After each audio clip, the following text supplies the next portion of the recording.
All right, hi players and coaches. Today we're joined by Ryan Richman, the current head coach of the Capital City Go-Go. Rich, really appreciate you taking the time to join us. Before you were with the Wizards, you were with University of Maryland on the women's side, correct? Correct. Yep. I played a year Division III basketball, transferred to Maryland, and started as a practice player with the women's team. And from there, that's where I learned player development, video scouting, and kind of just the initial seedlings of coaching. And then graduated and got on with the men's team as a graduate assistant for 2 years. And then found my way into the video room. I thought you were doing the intro. Yeah, no, the veteran host.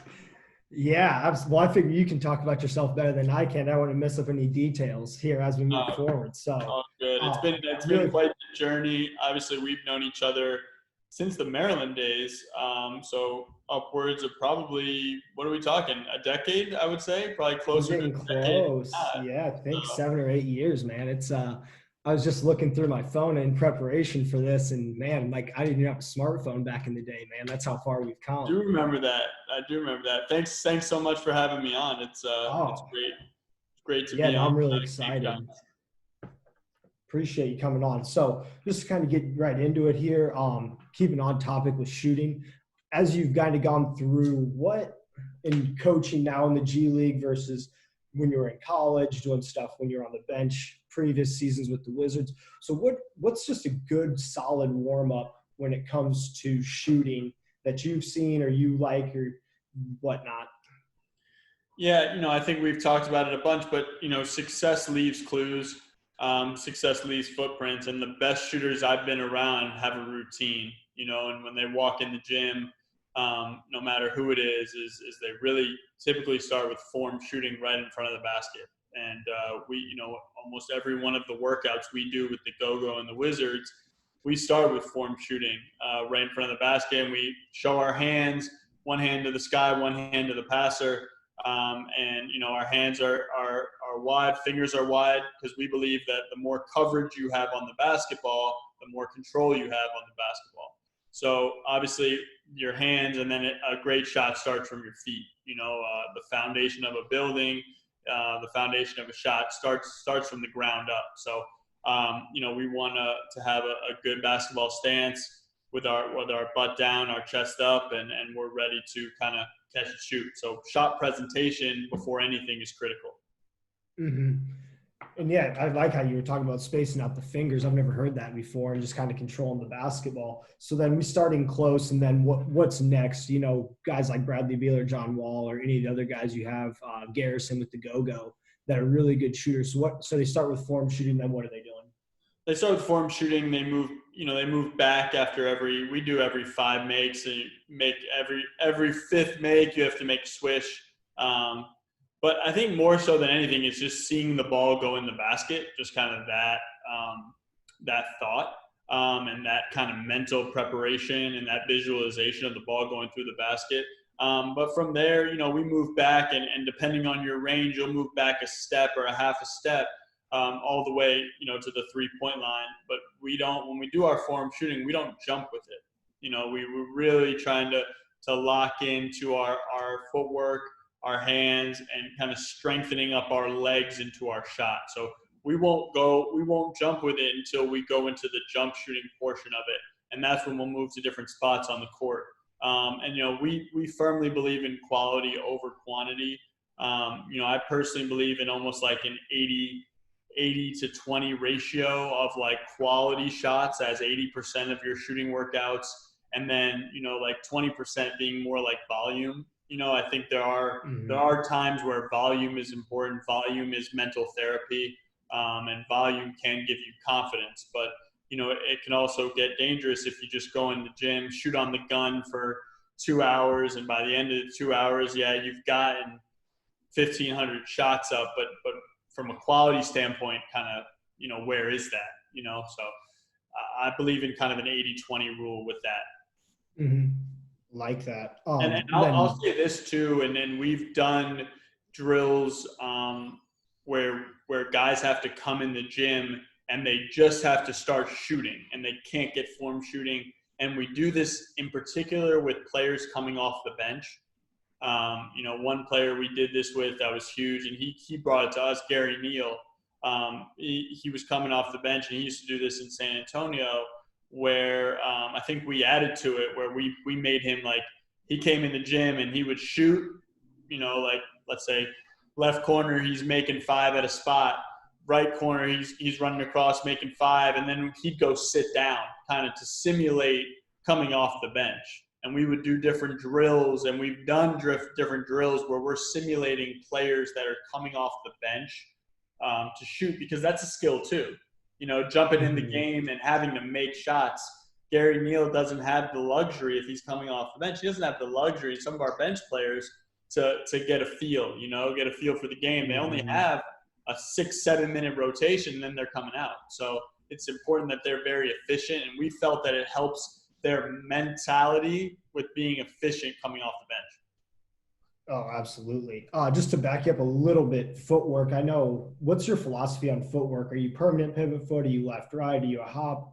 Or what's your personal belief? And then what have you seen necessarily from, if you can think back to high school, college, and then how you teach it now in the NBA?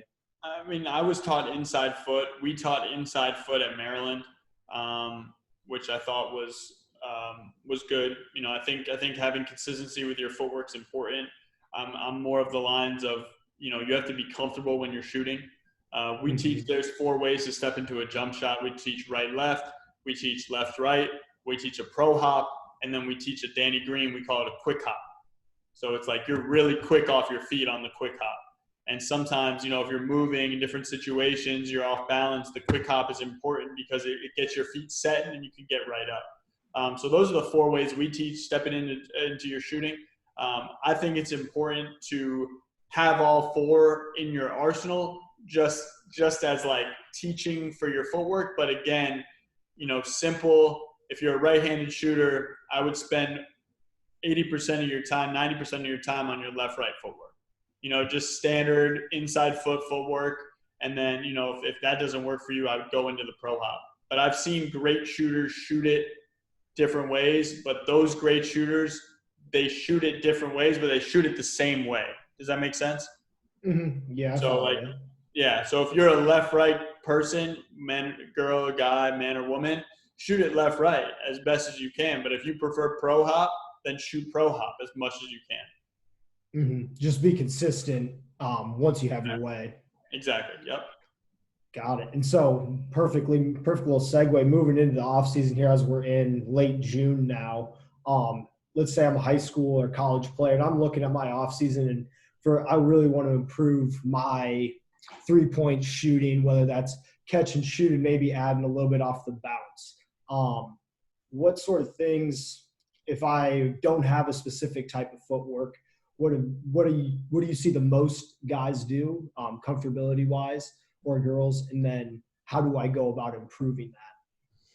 So for me, in summer workouts, I would start even before we get into shooting, and I would start with conditioning. I mean, if you want to be an elite level shooter, elite level basketball player, or even just if you want to improve, like your conditioning has to be, we call it world-class conditioning. Like you have to have a commitment to your conditioning, because shooting it the same way, shooting a basketball the same way every time is not easy. Like it's hard. You have to be in good physical condition to shoot a basketball the same way every time. If it was like the old adage, if it was easy, everyone would do it, right?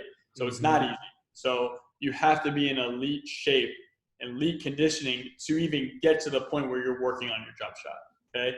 But getting back to your question, you need to find a footwork that works for you, right? So like we kind of just spoke about, if you're a right-handed shooter, I would recommend you start left-right in your footwork all the time, because it's the easiest way. It's most natural for right-handed players. Same thing. If you're a left-handed player, right, if you shoot it with your left hand, you want right-left. Does that make sense? You want your inside foot. So I think that's the most important part, and finding that consistency in your warm-up, in your form shooting, and in your off-the-dribble shooting. For us, we don't add game speed until we know we have the fundamentals down. right? We want you to groove the pattern first and then add strength, add speed. If your pattern isn't grooved, it's going to be hard to add game speed to it. So that's why it's going to take hundreds of reps to even get to the point where you want to get to game speed. But a lot of the things like even like when you warm up to condition, like there's warm up drills where you could step into like an imaginary line left, right, and be in a stance with your hands ready. Left, right, stance, hands ready. And even like a simple drill like that starts to have your muscle memory to the point where, you know, in a month, you won't even be thinking about the left, right. You're just thinking about stepping in and shooting a basketball. But sometimes we have to do things like without a basketball so we can master things with a basketball. Mm-hmm. Absolutely. And then, sorry to cut you off, but you asked about off the dribble shooting. And again, I would take it back, and even your simple ball handling needs to be perfected in order to get into off the dribble shooting, right? Because if your ball handling is shaky and you take one dribble right or one dribble left and it's kind of all over the place, it's going to be hard for you to be into your shot. So that I think those type of early things before we even get into the shooting is conditioning, ball handling, and then lastly, finding your consistency with your footwork. Mm-hmm. Excellent. No, I love that. With the conditioning part, to circle back, is that doing long distance runs? Is it doing a combination of sprints? Is it doing gassers? Or is it, can I work my way? You know, you hear players, I'm going to play my way back into shape. That doesn't sound like what you're going for there, but kind of in summer, especially with COVID, at least here in Oregon, it's pretty challenging. Gyms and whatnot are closed. Guys are hooping in the park and whatnot. But can I go and just, you know, hit some jump rope for a little while? Or when you say world-class conditioning, what does that really entail? Yeah, I mean, to me, world-class conditioning is everything. It's what you put in your body. It's how much you sleep. It's you know, how much water you drink, you're just hydrating yourself. It's a full holistic approach. You know, it's not just like going out and running 5 miles every day. Like, yeah, that's going to help you.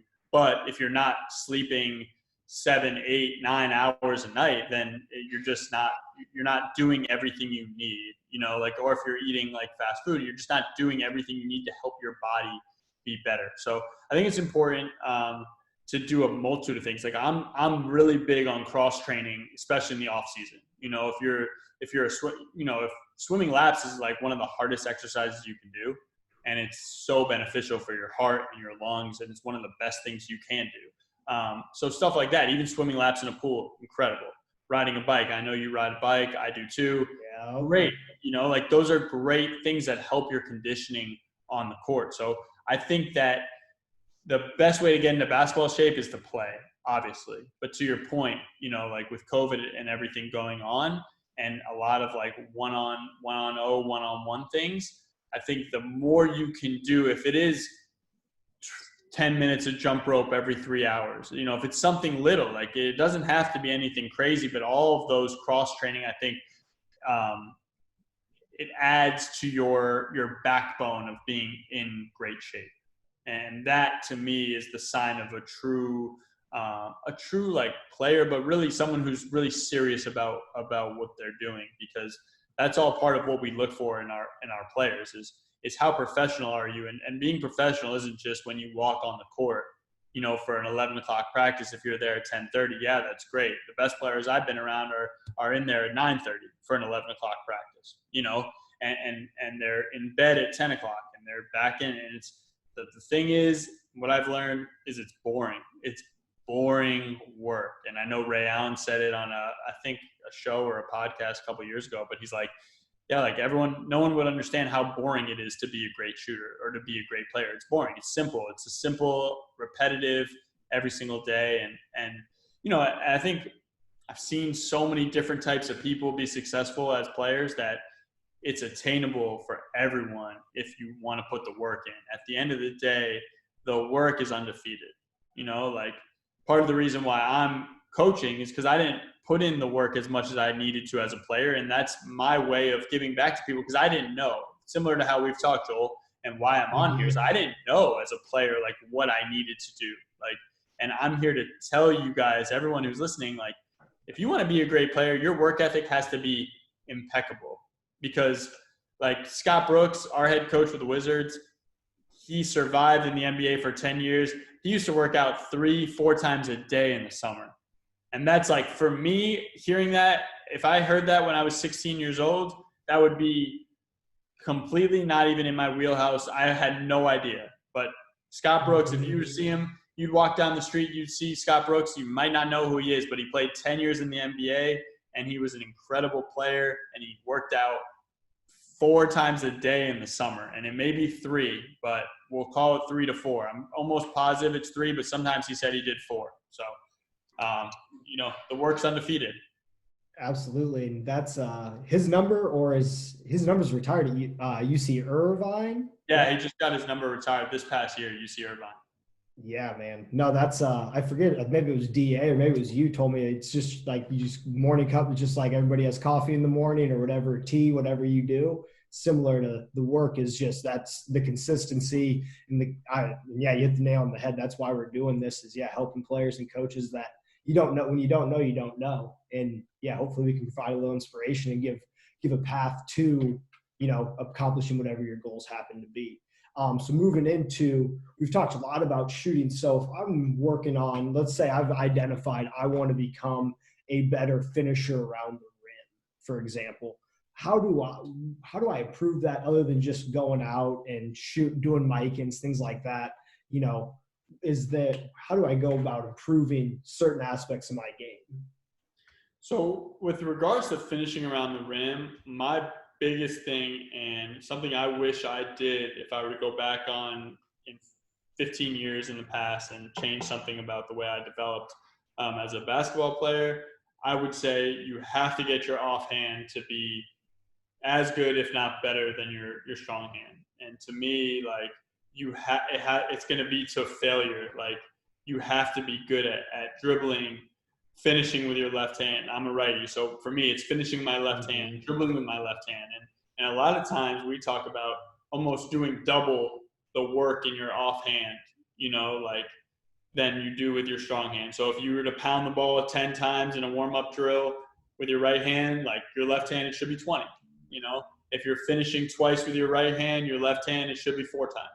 And just kind of getting your body to recognize that, your left hand is critical. The best players I've seen at young ages are the players that have really good weak hands. So I think it's just breaking it down, and that's really simple, but it's really powerful to be able to drive it both ways and finish with both hands. I think it's important to watch film on players that you want to emulate your game after. Like we all want to be like LeBron, but like be more like realistic in terms of like where you want to be, because there's some great players that are role players in the NBA that are incredible basketball players, and people will never really know how good they are. And there's incredible role players in the WNBA. I see them all the time, and I've seen women's and men's players, and that's where I think my story is a bit unique, is that I've been around both sides of the game, and I have tremendous respect for women's basketball. That's where I started. And for any of the guys who don't think women's players are good, I promise you are wrong, and they will embarrass you if you play them one-on-one. So if you don't respect women's basketball, please play a WNBA player, play a college women's player one-on-one, and I know that you'll find respect for them, because they are incredible. They work hard, they're professional, and they are just as good as NBA players from a professionalism and work ethic standpoint. Excellent. I love a couple different things you touched on there. So role players, I love that you mentioned there's a lot of role players. And as a high school coach, and obviously the younger you are, the harder it is to buy into your role. But as your first year as a head coach, and then previously with Coach Brooks with the Wizards, if I'm a role player, what have you noticed in great role players? And how did you go about selling roles to guys this year in the G League?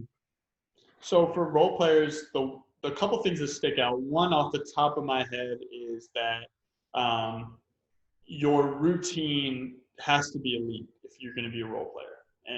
And part of you having an elite routine is having a routine that fits you. Like it doesn't fit Joel, it doesn't fit Ryan, it doesn't fit Bradley or John. it fits you. And, an amazing role player we had this year was CJ Miles, one of the best I've seen. Like we've had so many good role players, but he had a routine. He was so professional. He was in, I think, year 12, maybe more. I'm not totally sure on his years, but, you see the guys that have been around, the Garrett Temples, the Ramon Sessions, Chris Humphreys, they know what their role is.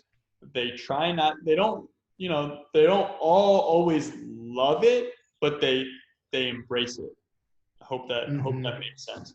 And that's what separates the role players who get it and who don't, because a lot of role players don't want to accept that they're role players. And I know like that's a hard thing to accept, but sometimes like, from the NBA, like we have two motivators in the NBA, money and minutes, right? And in the NBA, if you're a great role player, you're going to get both. You're going to make a lot of money and you're going to get a lot of minutes, because teams need role players. And it's important that you find a skill or an area where you can impact winning, and you dive in head first and you work on it every day. Like we have some impressive role players, whether it be shooting, it could be Mo Wagner, who's one of our developing players now. He's one of the best charge takers in the NBA.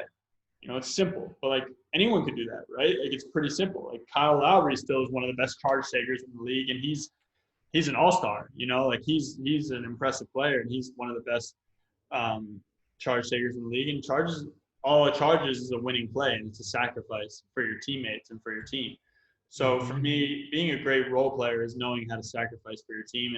And one thing Scotty always talks about is if you're a role player, you have to put a smile on our faces every day, because when you walk in the gym, like we have to know that you're excited, you're ready for practice, you're juiced up, you want to compete, you love to compete. One thing, talking to Ish Smith, and he's one of the best role players the NBA has seen in the last decade. He's bounced around from team to team, but he's found a role everywhere he's been. And he talked about how he used to push the starters, like those practices were his games. That would be his mentality, is that when he went against Jameer Nelson, when he went against Russell Westbrook, those were his games in practice. And that's what helped him kind of gain the confidence of, not only himself, but he's like, okay, I can play against these guys, but he gained the confidence of his teammates that knew that he was going to compete as hard as possible whenever. Practice, even if he wouldn't play game, practices were his games. And I think that's important. Absolutely. And then anything that you did selling wise, or let's say I'm a sophomore and I'm going to be playing varsity, or I'm a guy in a good program in college that's a younger guy, and man, I've been competing in practice and there may have been some promises along the way, or really I just feel like I deserve to play. What would you tell that player? Because those certainly exist. And I don't think coaches are screwing people, but as a coach, we miss things, of course. Yeah. No, I think that your chance is, one, be open and honest with your coach, have a conversation. The players I've been around this year, and my first year being a head coach, where you really have to dole out minutes, and that in a lot of ways you could be hurting someone's livelihood, because if basketball provides for their family and you're not playing them, then it's a problem, right? Because they're not going to grow, they're not going to develop, they're not going to get to the next league and make more money, et cetera, et cetera. So some of the best conversations I had this year were one-on-one, honest conversations with players that weren't playing. And they're not comfortable. They're tough conversations to have. But a lot of times those tough conversations lead to honesty and truth. And if you can give honesty and truth to players, they'll always respect you, coaches and players. If you can go to your coaches, say, what do I need to get on the court? What do I need to do? And your best thing to do is you have to practice hard and practice harder. And if you're going to make excuses, it's just not going to work. Like we had two players this year, Ike and Phil Booth. Ike Arunu and Phil Booth. And Ike, both of them were out of the rotation early. They kept working. They were in the gym at night. They never complained. They practiced hard. We talked about it. We gave them actionable steps of how they needed to compete in practice, so that I and the coaching staff knew that we could play them, they could be effective. And towards the end of the year, they were critical for our rotation. So I'll remember those two in particular this year for the rest of my career, because they were huge in us going on a 6-game win streak, but earlier in the year they were really out of the rotation. And it's just important to it's a long season. We had injuries in the G League. You have call-ups. Guys are going to the NBA team. Guys are going to different NBA teams. And before you know it, Phil Booth's in Maine, and he's starting that night. And he had 34 points against one of the best teams in the league. We lost in triple overtime or double overtime, but he was amazing. He had 8 threes or 9 threes in the game, and he was incredible. And he had a great stretch for us. Same thing with Ike in terms of his energy and his athleticism. So both of them were huge sparks for us. So those are like 2 examples of young players that just they didn't quit. They just kept working. They actually worked even harder. And then their practices, like I just said about Ish, like it became their games. And as a coach, like, why are we going to play you if you don't dominate practice? If we don't walk out of practice 2-3 days in a row saying, oh man, like Tim really killed it. Man, Tim was great. If we don't walk out of practice, why are we going to put you in the game? It doesn't make sense. It doesn't make sense, So, so we have to have you push our hand almost and say, gosh, I can't not play Tim. Like he's incredible. Like he's been the best player in practice the last 3 days. So I think approaching practice like your game, having an honest conversation with your coach, and putting in extra work are the 3 actionable steps you can take to really get back in the game, get back in the rotation. Yeah, absolutely. Just consistent work. And understand the opportunity is going to present itself. Yeah, absolutely. And then we've touched on this a lot. Actually, one question before we kind of get into the end of this would be ball handling. What, as a guy that works out a lot of players and has seen different people do it, just what's your philosophy on practicing ball handling? Like, is it different in the NBA? Was it different when you were in college, or what? Like, how do you improve your handle where you're moving? Because a lot of guys will do the 2 dribble and we're staying in one spot. And what's your philosophy on getting better at dribbling? Yeah, no, it's great question. I mean, I think that you have to start with 1 ball, and you have to be strong with 1 basketball, and then from there you can move to 2 basketballs, and you can move to movement. But a lot of it is we're doing all these kind of dribble drills, that you see online, and some of them are really good, but some of them it's kind of like it's not game like. So you're doing stuff that you're not really going to do in a game, and there's a time and place for dexterity, and 1 high, 1 low. I think there is time and place for that. As you can tell, I'm big on the 80-20. Like I'm big on 80% is stuff you're going to do in a game. Simple. Dribble at the defender, hard crossover, change pace, finish at the rim. Like simple. And then 20% is going to be like quick. We're working on our hand speed. We're working on our dexterity. We're working on our just kind of playing around with the ball. And I think that's important. I think that finding different drills where you can start with ball handling. Maybe it's a shooting drill, but you can start with ball handling and passing. Pound, push pass, and then you get 5 catch and shoots, something like that where you're combining ball handling with your shooting. And we do, on a separate note, we do a lot of defense going into shooting or shooting into defense. And that's a big way that we're getting our players back ready for this during this hiatus is we're adding a lot of defense to our workouts. And we've probably done that over the past 2 or 3 years, and that's been a huge thing. So, players, coaches, if you're just working on offense, you're not helping yourself because half the game is played on defense. And I've been doing it wrong myself too. And over the past 2-3 years, I've added way more defense to my player development. And players, if your coaches are not adding defense to your player development, tell them you need defense because it's important. Because a lot of players, you're gonna make your minutes, and you're gonna keep your minutes with how well you play on the defensive end. Yeah, no, that's the insurance policy to make sure you're getting minutes. That is what I like to tell players because sometimes the jump shot doesn't make the bus, but if you're down and you're getting rebounds and you're still competing, we can live with missed shots, but if you're getting bad body language, throwing the palms up, getting frustrated, missing a shot, and giving up a layup on the other end, that's a tough one to sell. And I would also add to that your reactions have to match your work too. You know, like it's kind of like when I go out on the golf course. Like if I go out on the golf course and I'm an average golfer, right? I love it, but I'm average.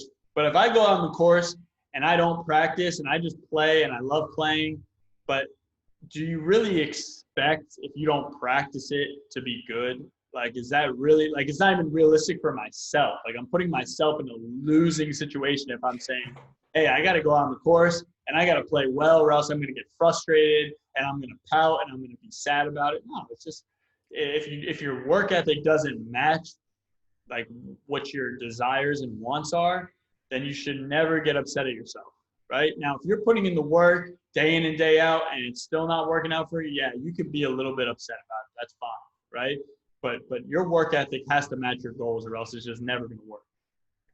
Yeah, I think that's a great point. Is I like that your work has to match, or your reaction needs to match your work. Um, what are just to move to this just kind of last kind of as we're bringing it in? What are some of the other commonalities of greatness? Whether that could be a great role player or just a great player in general. You know, last year with John and Brad, you guys were playing well. Brad always plays well in Portland, which I appreciate.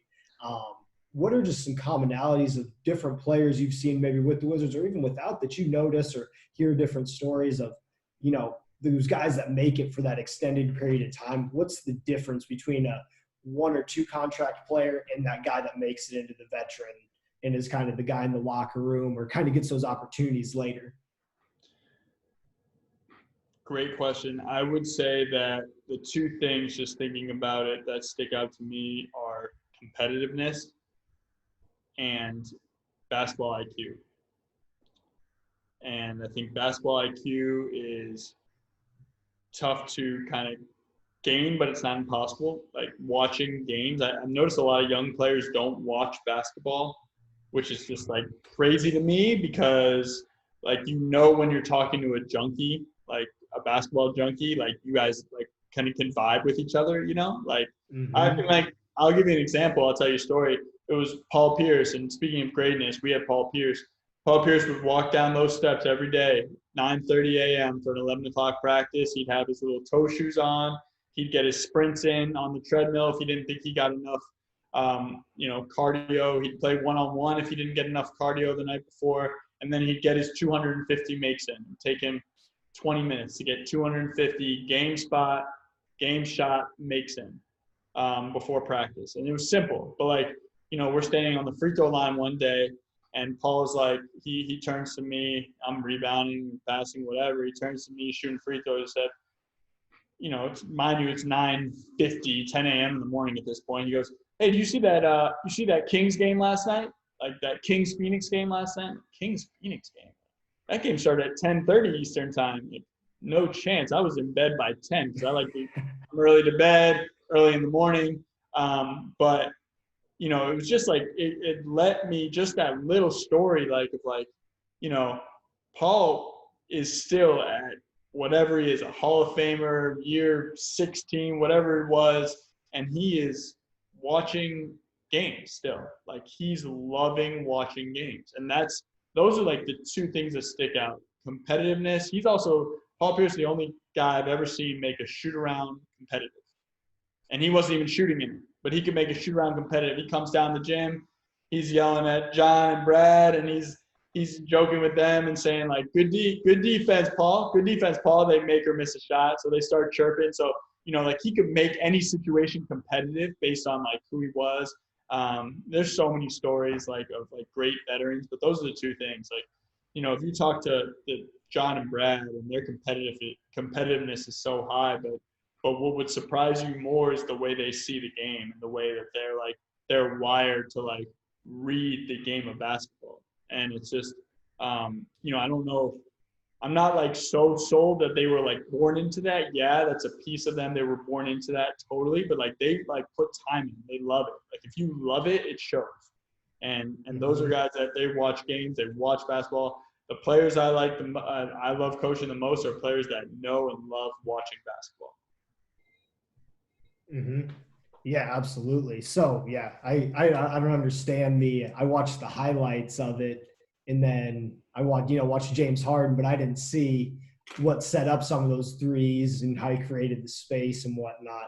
So yeah, I'm with you. It just doesn't make sense if you're a hooper, or you say you like basketball and you can't sit down and watch a game or a half. I mean, that's the beautiful part of the West Coast. Like when I get done teaching at school, I get home at 4. First game is already on, man. No, It's that's all night. amazing. I am super envious of that because that would be incredible. But yeah, I mean, I think it's about just watching just to see kind of where you fit also, and sometimes it's great to see greatness and great to try and mirror some patterns of watching.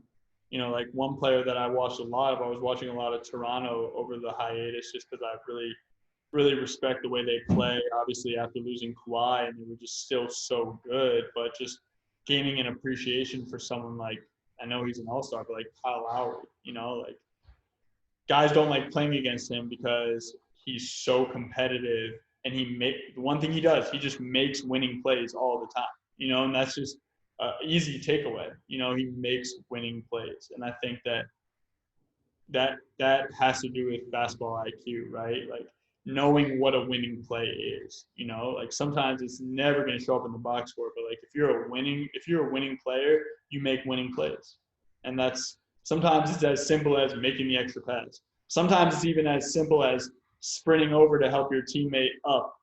After he, just like fell on the ground. Like that's a winning play. It's simple, but and you wouldn't think it is, and no one will really see it except maybe like a couple scouts in the stands and maybe your teammates and coaches. But to me, like that just breeds a level of selflessness and humility, and that just breeds like just being like in it for the team and just being all in. Yeah, absolutely. The what is it? The secret to all victory lies within the non-obvious, I believe is. I mean, Oh, that's lovely. What's that from? that's Michael Lombardi on GM Shuffle. You got to get on it, man. Oh man, that's really good. No, I think it's true. I believe in it. Yeah. Final thoughts. What if you could give a high school player or somebody that's looking to take their game to the next level? And you've given great advice. I really appreciate you coming on. Like I'm gonna have to watch this back and take notes, man. I was trying to just listen, but what advice do you? So it could be that person that's trying to take their game to the next level. That could be a freshman that was on the freshman team and swung JV, and now they're trying to make varsity. Or it could be that college freshman, sophomore that's been a role player. Now they want to take that jump, G League to NBA, NBA to All Star, etc. How do I make that? How do players make that jump? What have you noticed, or what advice do you I would say it's probably going to go back to what we've already touched on, but the two things I would just say are conditioning and offhand. I mean, I think that if you are in great shape and you have an ability to attack both ways and you can finish both ways, I just feel like you're putting yourself in such a great position to be successful. But if you're not in world class shape, nothing works. It just won't. And I think that's the biggest takeaway. And the earlier you can see it, there's tons of stories in the NBA, but the best players I've been around take care of their bodies. And if you don't take care of your body, it doesn't matter if you're an all-star, if you're a G League player, if you're a rotation G League player, bench G League player, you go down the line, high school player. If you don't take care of your body, like I still can't touch my toes. And I think that's I'm embarrassed to even say it. So, but I'm working on it, but I wish that I was doing the yoga that I'm doing now, that I did it when I was younger, or just have? stretching. And it's important to take care of kind of those little things, because the little things turn into big things. And if you can worry about the little things, stretching, touching your toes, like simple, being in great shape, can you run a 6-minute mile? I know it's easy. Can you do it? I mean, that's important. There's mental fortitude in being able to do stuff like that carries over to your basketball. Yeah, greatness is There's no shortcut, and I mean, there's obviously no shortcut to anywhere you really want to go, and to obviously get to an elite level. All of those, that 1% just matters so much. And I love how you're just talking about being in shape, because I think that's taken for granted a lot, especially right now. I mean, we can have a million excuses, but the end of the day, at least at the high school level where I'm at, after this year, the class of 2020, like, hey, it's over. They're going to go to college next year. 2021 season, knock on wood's going to happen, at least at the high school level. And, those seniors, they got to be ready. So I really appreciate you coming on, man. Like, this has been great. And hopefully, we can, some players, coaches will watch this, man. I think you're a great coach. I mean, shoot, I'm just, because I know you won't toot your own horn. You're the youngest dude in the NBA last year on the bench. You know what I mean? So, I couldn't be more just happy to have you on and you sharing these knowledge, man. It's been great. So thank you. It's been awesome, Joel. I really appreciate it. Our friendship is something that I cherish, and it's something that we will continue. You were the man who introduced me into reading. I knew how to read before, but I was gonna say I didn't teach you. But you've enlightened me and inspired me to begin a lifelong journey of learning that started with reading. So I really appreciate that. And anything I can ever do for you, I'm always here for you. So thank you so much for having me, and I'm proud of what you're doing. Appreciate it, man. I know you're not a huge social guy, but if social media, that is, I know you're social, not a big social media guy. So if somebody sees this and has a little question, what would be the easiest way to get a hold of you? I know you got a couple sleeper accounts, but you haven't tweeted in a minute. Yeah, I mean, you could just, if someone sees it, my work email is cool, or my Instagram, it's Ryan Rich 1, I think, but or what is it? I think that's it. Or I don't know, man. I don't know if I follow you on IG. You're on the low. My my email is just my first letter, last name, and then @watchwizards.com. So I'm always available and always willing to offer any knowledge or wisdom I have to anyone aspiring to improve themselves. So I'm always here. And if they want to get in touch with you, they can get in touch with me in my number. So awesome, man. Well, thank you so much, Ryan, man. This has been great. And yeah, hopefully we can be doing one in person. We'll get on the court here at some point once things are back to normal, and we can show a little bit more, because this is just kind of phase one of game shots. We'll start getting some other things rolling on the court. So appreciate it, man. Great. Thanks, Joel. Talk to you soon. Thank you, sir. Yeah. We'll see you later, man. Yeah. Stay safe.